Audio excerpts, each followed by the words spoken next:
উসমান হাদি যখন আর নেই, আমরাও আর তাকে জাগাতে চাই না। উসমান হাদির নির্দেশনায় আজ জেগে গেল পুরা বাংলা মানুষের হৃদয়। কি দারুণ এক চলে যাওয়া। মনে হচ্ছে তিনি 1000 বছর রাজত্ব করে গেছেন মানুষের হৃদয়ে। এই মৃত্যুটা খুব লোভ জাগায়, বিশ্বাস করেন খুব লোভ জাগায়। এমন একটা মানুষ খুঁজে পাওয়া যায় না যে এই মানুষটার জন্য দোয়া করছে না, আফসোস করছে না।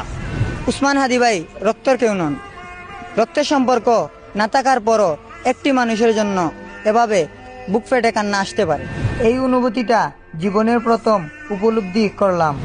জীবনে এই প্রথম কোনো রাজনীতিবিদের জন্য সাধারণ মানুষকে এত কাঁদতে দেখেছি। বাংলাদেশে অনেক রাজনৈতিক নেতা ছিল, কিন্তু কারো কারো জন্য দলীয় কিছু লোক আহাজারি করত। কিন্তু এভাবে একটি মানুষের জন্য সবার চোখে কান্না, এমন দৃশ্য আমি কখনো দেখিনি।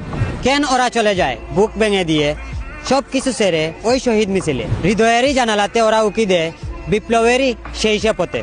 সমগ্র বাংলাদেশের আকাশ আজ অন্ধকার।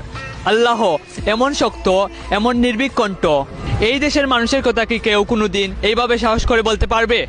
হকের পথে অটল থাকা এক বীরের বিদায়। উসমান হাদি ভাইয়ের এই ত্যাগ বিফলে যাবে না। এমন জীবন তুমি করিবে গঠন, মরণে হাসিবে তুমি, কাঁদিবে ভুবন। এই বাক্যটি আজ যথাযথ মর্যাদা পেল।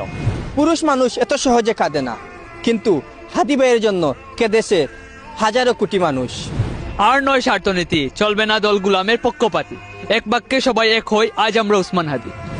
শহীদদের রক্ত পিতা যাবে না, তবুও কেন হায় মন মানে না। মমতার বাঁধন চিরে যায় ওই কলিজা ছেড়ে। ভুল ত্রুটি মিলিয়ে এই মানুষ, এত কিছুর পরেও যেই মানুষ এত মানুষের ভালোবাসা পেতে পারে, সেই মানুষের ভুলের পরিমাণ কম। আমি দল বুঝি না, একজন উসমান হাদিকে বুঝি, যার অন্তর জুড়েই ছিল শুধুই দেশপ্রেম। বিপ্লবীর মৃত্যু নেই, বিপ্লবীদের মাঝেই বেঁচে থাকবেন উসমান হাদি ভাই। সবশেষে একটা কথাই, এক হাদি লোকান্তরে লক্ষ হাদি গড়ে গড়ে।